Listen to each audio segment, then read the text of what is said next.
إن الحمد لله تعالى نحمده ونستعينه ونستغفره ونستهديه ونعوذ بالله تعالى من شرور أنفسنا ومن ضلالنا ومن يضلل فلا هادي له وأشهد أن لا إله إلا الله وحده لا شريك له وأشهد أن محمدا عبد الله ورسوله يا أيها الذين آمنوا اتقوا الله حق تقاته ولا تموتن إلا وأنتم مسلمون يا أيها الناس اتقوا ربكم الذي خلقكم من نفس واحدة وخلق منها زوجها وبث منهما رجالا كثيرا ونساء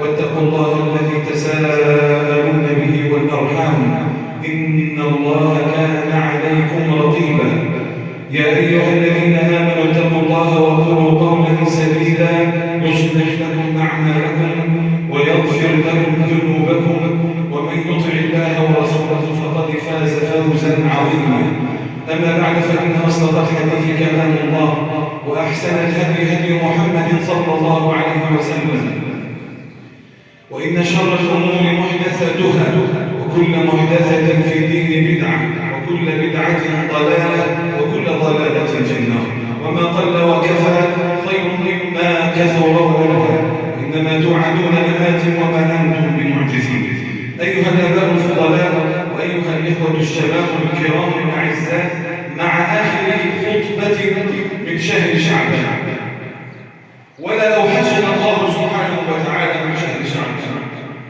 نسأل الله سبحانه وتعالى أن يمنه علينا أعواما عديدة وأزمنة مديدة ونسأل الله سبحانه وتعالى أن يبلغنا رمضان وأن يجعلنا من الفائزين وأن يجعلنا من عتقائه من النار أيها الأحباب الكرام على مشارف شهر رمضان تعالوا بنا لنقول كيف نفوز في رمضان كيف ننجو في رمضان ماذا نعمل في رمضان لننال رضا الرحيم الرحمن سبحانه وتعالى أولا أنا أريد أن أعرض على حضراتكم بعض الأحاديث لأبين للناس ما هو رمضان جاء رجلان من بلد من طباع إلى النبي عليه الصلاة والسلام فأسلما جميعا وجاهدا في سبيل الله مع النبي عليه الصلاة والسلام جميعا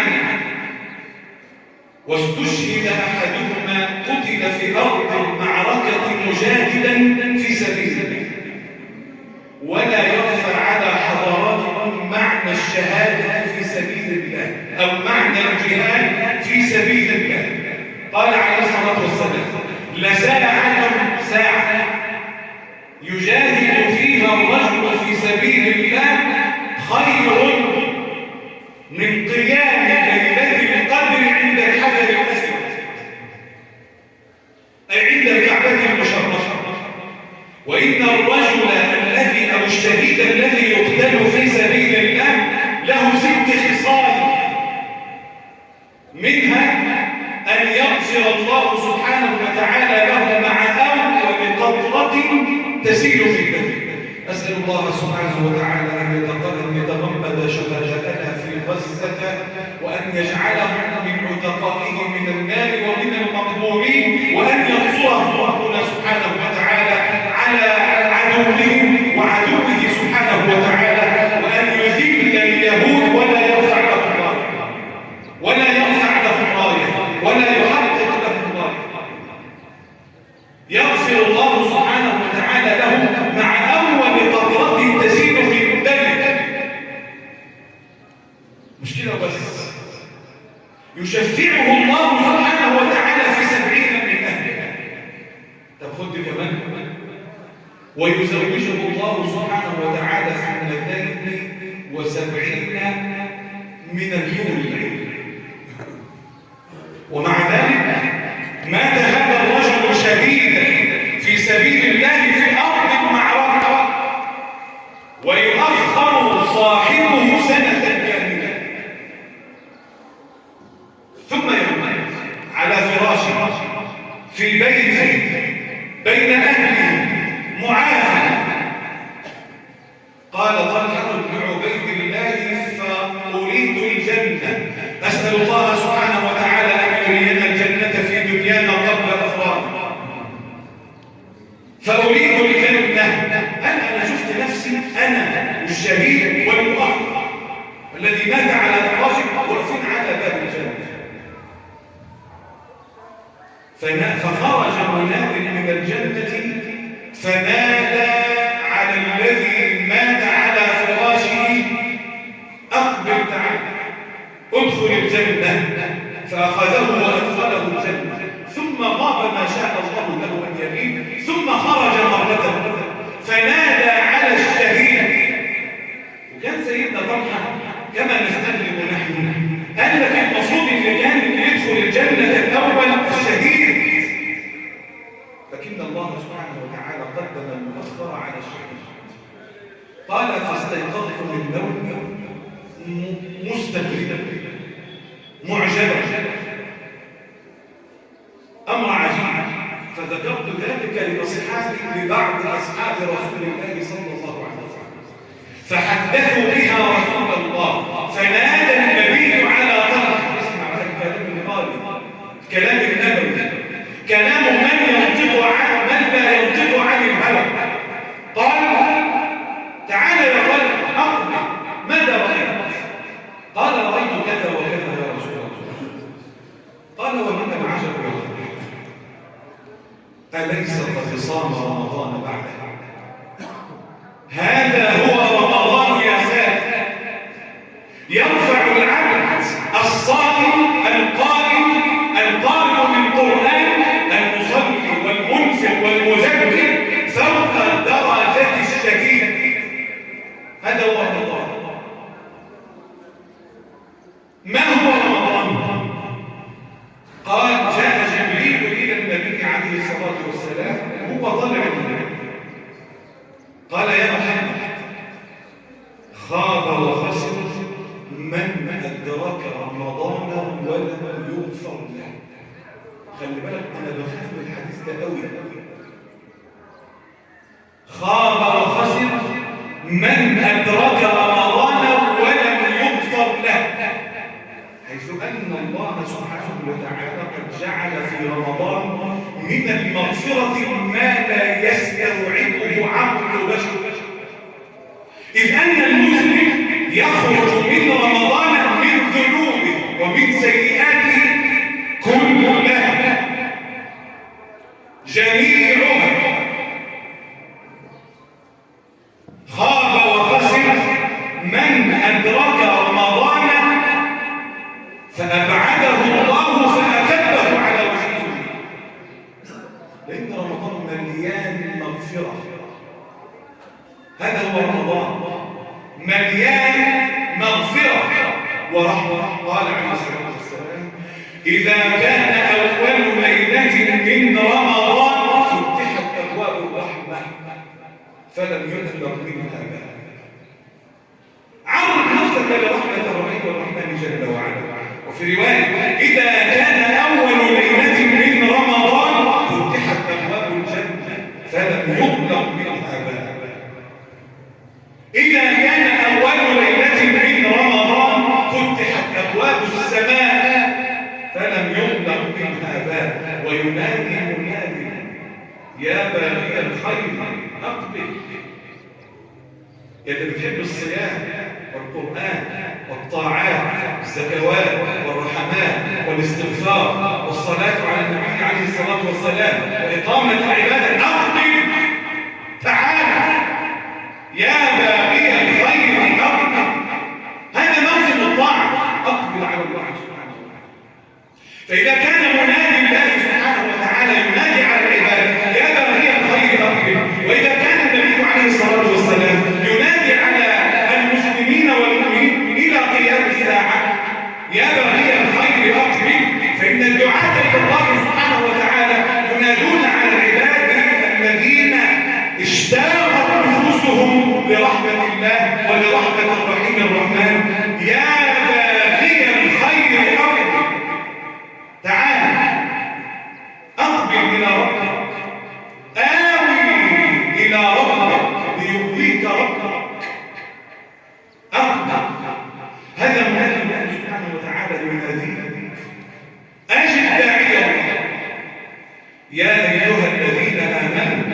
استجيبوا لله وللرسول إذا دعاكم لما يحييكم.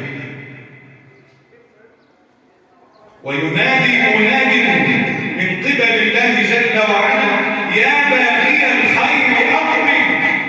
ولذا كان النبي عليه الصلاة والسلام إذا كانت أول ليلة من رمضان وقف يبشر الأمة ويبشر الصحابة، يقول لهم أتاكم شهر رمضان شهر بركة يغشاكم الله فيه فينزل الرحمة ويحط الله فيه الخطايا ويستجيب الله فيه الدعاء.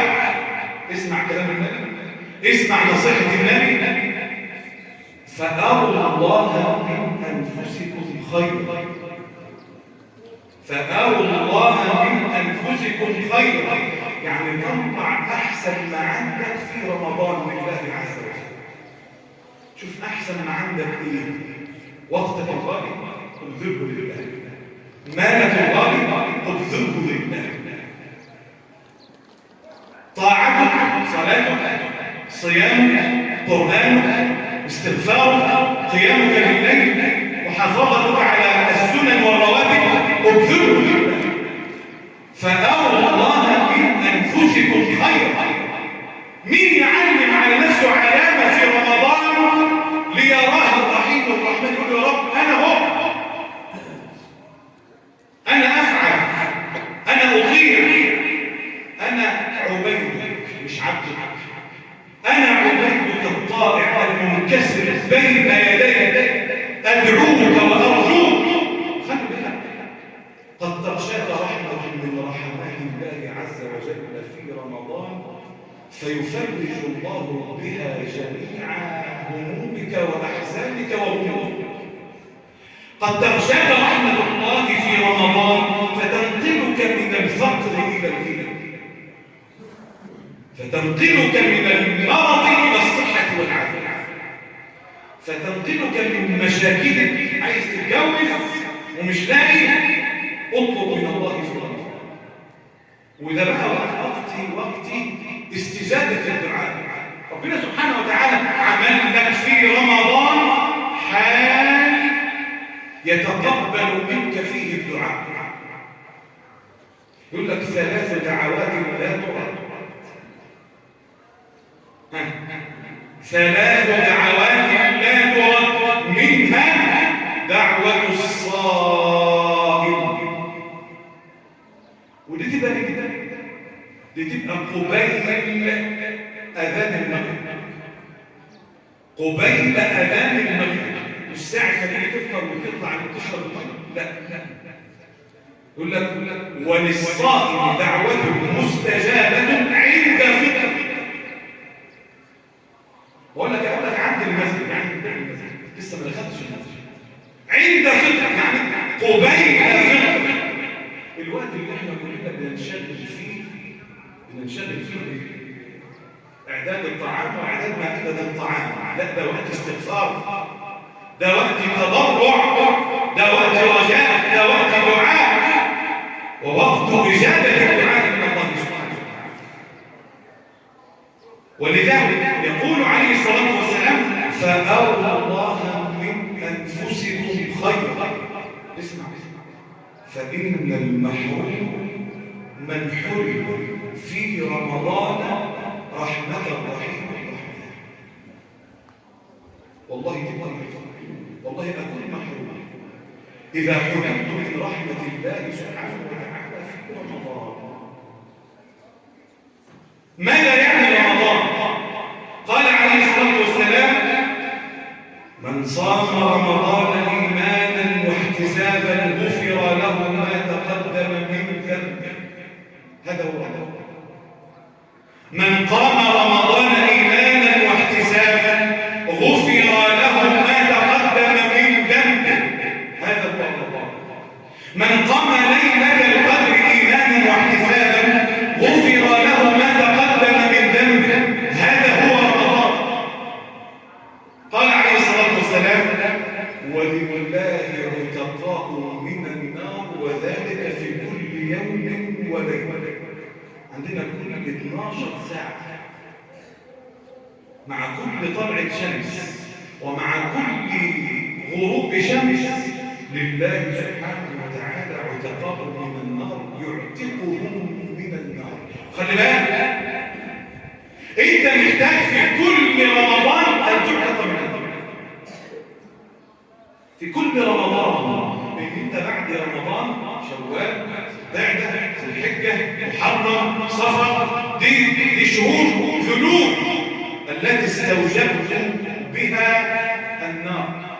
يوم آتي في رمضان أقول يا رب اعتق رقبتي بما استوجبت من النار. فما تفكرش ان انت تهدي في الشهر الماضي، في رمضان الماضي عملت ايه بعد رمضان؟ استقمت؟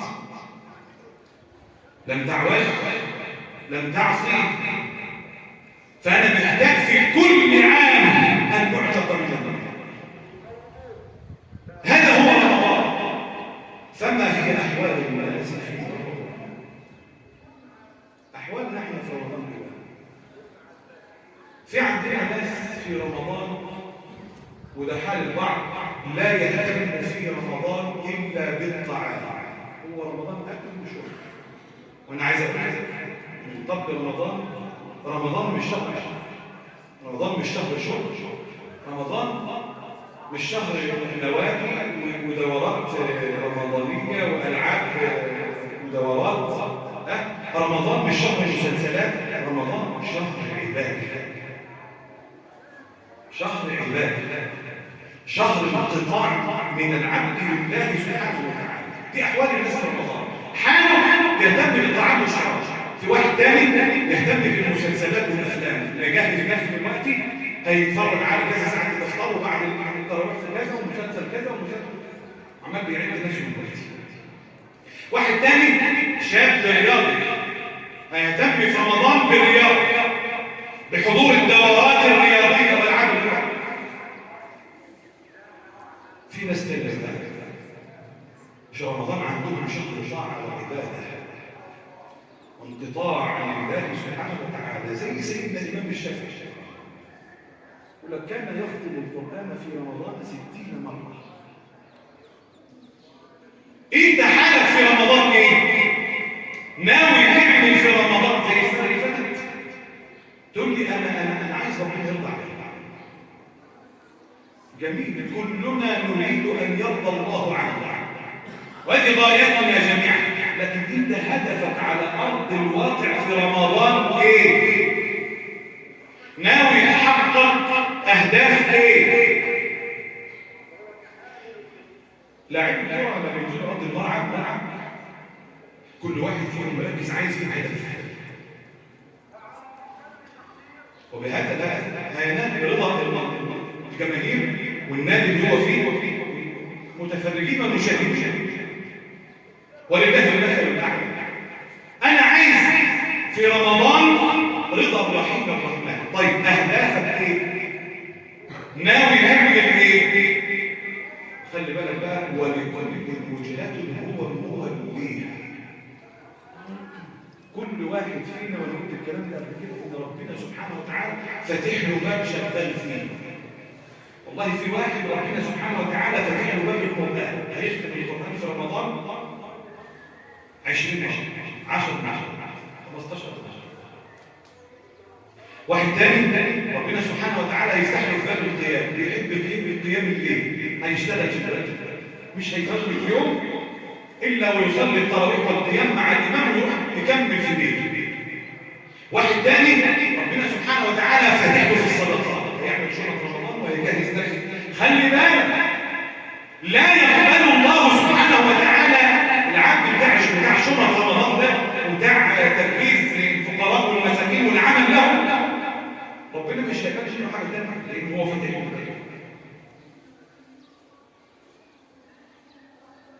عايز يشتغل في الباب، وان كان سيقبل منه الصلاه والصيام، لكن انت ربنا فاتح لك في ده، لازم تشتغل في ده. اوعى تتكاسل.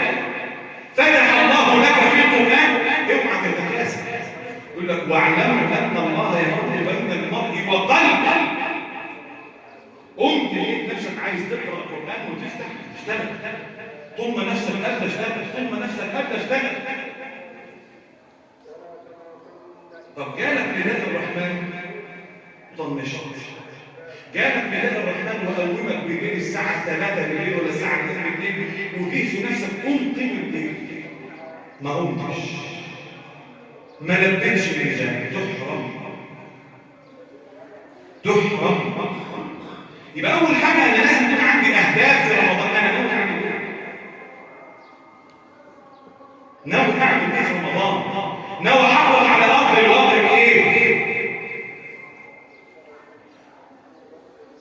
وهذا يقودنا إلى آخر باب من أبواب هذا الموضوع، ألا وهو كيف نفوز في رمضان، وما هي خطة العمل على أرض الواقع ومشاريع العمل في رمضان. هذا أقوله بعد جلسة الاستراحة. أقول قولي هذا واستغفر الله العظيم.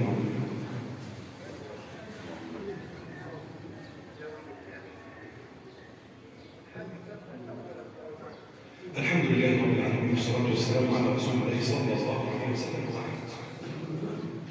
أول خطوة عملك على أرض الواقع قلبية ونفسية وعقلية وفكرية إن أنا أدخل رمضان بإخلاص، بتجرد، ناوي أشتغل أتعبد لله سبحانه وتعالى بإخلاص. وما أمروا إلا أن يعبدوا الله مخلصين له الدين حنيفا. عالم قلبك في هذه المسألة، رايح أصلي التراويح لله مش عشان فلوس ولا حاجة، بفتح المصحف في البيت لله وقت لله، بطلع الزكاة وصوم وبستغفر وبعمل عبادات وببتهج في الطاعات لله سبحانه وتعالى. 2، أول عمل بعد الإخلاص التوبة، اللي هو بقى أنا عايز أقول لك إن أنت ما تدخلش رمضان بذنوبك، وده اللي أنا كنت بنادي عليه من أول شهر رجب، أقول لك اقفل على نفسك أبواب المعاصي. إزاي تدخل رمضان وأنت قائم على ذنب مقيم عليه لا تنفك عنه لا تتركه؟ واحد ماشي في الأرض، كيف تغشاك رحمة الرحيم؟ واحد بياكل حرام، كيف تغشاك رحمة الرحيم؟ واحد قاطع لوحده، كيف تغشاك رحمة الرحيم؟ لا تدخل رمضان بذنوبك، لأن الذنوب بكل بساطة هي اللي مكبلات،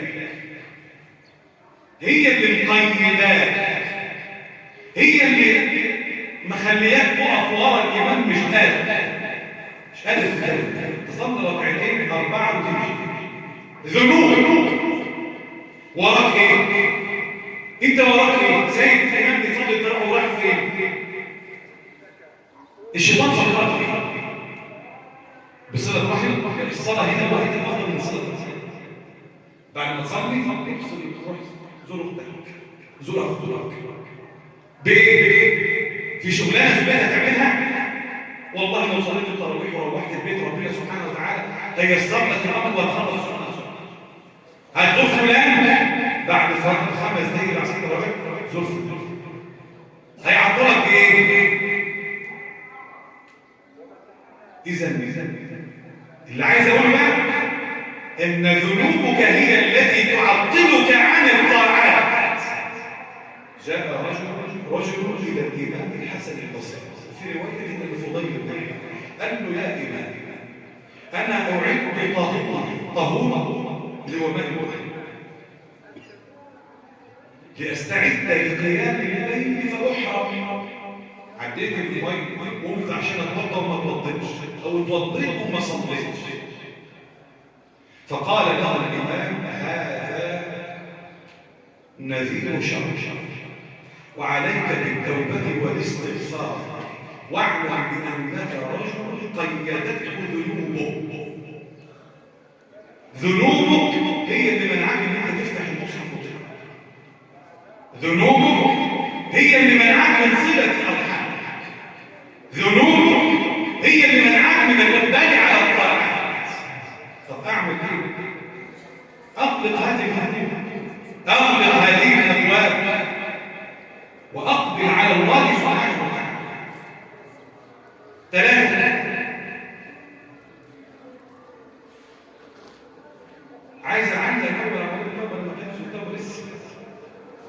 لازم تتوب إلى الله سبحانه وتعالى من جميع ذنوبك. والتوبة نوعان: توبة خاصة وتوبة عامة. توبة خاصة، أنا فاكر ذنب الزنا، أقول له يا رب أتوب إليك من ذنب الزنا فاغفر لي. أنا فاكر ذنب إن أنا كنت جبت قرض من البنك وأنا ما كنتش مضطر ليه وده أتوب إليك يا رب من ذنب الذنب. أنا فاكر إن أنا ظلمت، أتوب إليك يا رب من هذا الظلم. أنا شغال غيبة ونميمة ومجالس غيبة ونميمة، أتوب إليك يا رب من هذا الذنب. والتوبة العامة توبة من جميع الذنوب والمعاصي. واعلم عظيما انك لو تبت الى الله سبحانه وتعالى لتاب الله عليك. عبدي قم الي نفسك.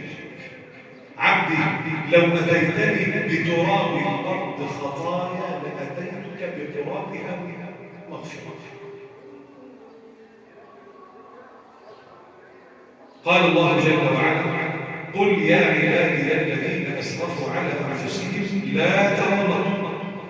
اوعى الشيطان ليأسك ويقنطك من رحمة الله عز وجل. مهما كان ذنبك ومهما كانت جريرتك ومهما كان جرمك ومهما كان ظلمك، فالله سبحانه وتعالى يغفر الذنوب جميعا. أسأل الله سبحانه وتعالى أن يعيننا على طاعته في رمضان. على عجالة أكثر من هذا، لازم يكون لك بيئة إيمانية في رمضان، في تنافس بينك وبين إخوانك وبين أصدقائك وبين أهلك، زوجتك وأولادك. لابد يكون في تنافس في الخير. تقول لزوجتك أنا هقرأ وأنت تقرأي القرآن، ونتنافس فيما بيننا. نتنافس بالطاعات مع أولادك، يشوفوك أنت عمال قاعد في البيت بتقرأ وتصلي وتذكر، وهم يؤمنون من خلفك. وتقوم قبل الفجر في وقت السحر، تقيم الليل وتتسحر وتدعو الله عز وجل، وإن الله يغفر للمتسحرين. بيئة الطاعة، البيئة الإيمانية. تختار إمام تصلي وراه الطريق، تشعر خلفه بخشوع، بتدبر الآيات، يقول لك كلمتين ينفعوك، يشحنوك، يدوك شحنة لبكرة، تستدفئ به ويستدفئ بك. تقبل بهذا الإمام على طاعة الله، ويقبل الإمام أيضا بالناس الذين أمامه على طاعة الله سبحانه وتعالى. أقبل على الله سبحانه وتعالى، حط نفسك في بيئة. وأخيرا واضرب مع أهل كل عبودية بسهل. يعني حط اسمك في جميع أبواب الخير، زي سيدنا أبو بكر الصديق رضي الله عنه. بعد صلاة الفجر الذي قعد مع أصحابه من صلى الفجر في جماعة؟ فقال أبو بكر: من تبع ليس بعد الفجر، من تبع اليوم جنازة فقال أبو بكر، من عاد اليوم مريضا فقال أبو بكر. تحت لسه الفجر. فقال النبي عليه الصلاة والسلام: ما اجتمعنا في عمل إلا أدخلنا الجنة. أسأل الله سبحانه وتعالى أن يعيننا في رمضان على طاعته، وأن يجعلنا من متقين من النار ومن المرض. اللهم إنا نسألك التقى والهدى والعفاف والغنى. اللهم أصلح لنا ديننا الذي هو عصمة مسلمين، وأصلح لنا دنيانا التي فيها معاشنا، واجعل الحياة زيادة لنا من كل خير. ربنا هب لنا من أزواجنا وذرياتنا قرة أعين واجعلنا للمتقين إماما. اللهم عليك باليهود ومن هواهم، اللهم عليك باليهود ومن تابعهم، اللهم عليك باليهود ومن نافقهم. اللهم أرنا فيه الآية، اللهم لا ترفع لهم راية، اللهم لا تحقق لهم غاية، اللهم أرنا فيه عجائب قدرتك. اللهم يا ربنا أعز الإسلام وانصر المسلمين، وأعل بفضلك كلمتي الحق والدين. ربنا أعنا على طاعتك. اللهم يا حي يا قيوم برحمتك نستغيث، فأصلح لنا شأننا ولا تكلنا إلى أنفسنا طرفة عين ولا أقل من ذلك. أقول قولي هذا واستغفر الله العظيم لكم وأقم الصلاة.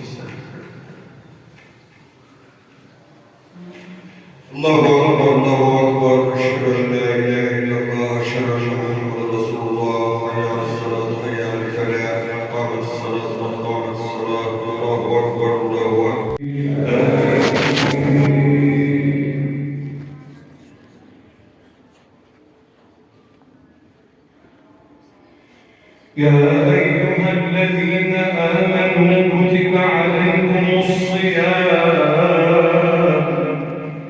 كتب عليكم الصيام كما كتب على الذين من قبلكم لعلكم تتقون أياما معدودات فمن كان منكم مريضا أو على سفر فعدة من أيام أخر وعلى الذين يطيقونه فدية طعام مسكين فمن تطوع خيرا فهو خير له وأن تصوموا خير لكم إن كنتم تعلمون. الله الرحمن الرحيم الحمد لله رب العالمين الرحمن الرحيم مالك يوم الدين إياك نعبد وإياك نستعين اهدنا الصراط المستقيم صراط الذين أنعمت عليهم غير المغضوب عليهم ولا الضالين آمين.